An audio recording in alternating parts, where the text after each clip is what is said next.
Savez-vous ce qu'est une bête noire? Rien à voir avec monsieur l'arbitre, la bête noire de Sochaux est en rouge et blanc, elle vient de Monaco et elle se plaît bien au stade Bonal. En 10 saisons, les Sochaliens à domicile n'ont battu les Monégasques qu'à 2 reprises. La bête noire attend les jaunes au coin du bois et Franck Sylvestre veut l'empêcher d'approcher trop près du but. Mais la bête a les naseaux fumants et quand Christian Pérez tire le coup franc, elle montre ses crocs de berger allemand, ceux de Jürgen Klinsmann.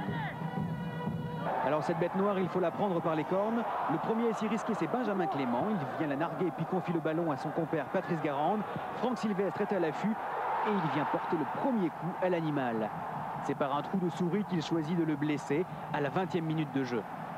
Prise à rebrousse-poil, la bête noire est verte de rage. Elle rue dans les brancards. Un quart d'heure plus tard, le loup est dans la bergerie.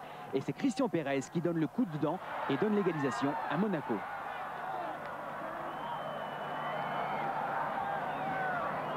En seconde période, les jaunes maintiennent l'adversaire près de sa cage, puis lui lancent des piques. Frédéric Darras est celui qui s'en approche le plus.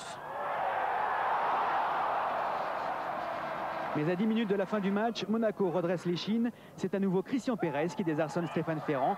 2 buts à 1. Grâce au poteau, Monaco est encore victorieux au stade Bonal. La bête monégasque est toujours noire pour Sochaux, mais dans l'ensemble, il n'y a pas de quoi fouetter un chat. Le monstre rouge et blanc ne fait plus grand peur cette saison. Oui, mais le monstre rouge et blanc vit toujours et on verra la progression au classement de l'AS Monaco grâce au retour de Christian Pérez. Très peu de cartons, c'est bien.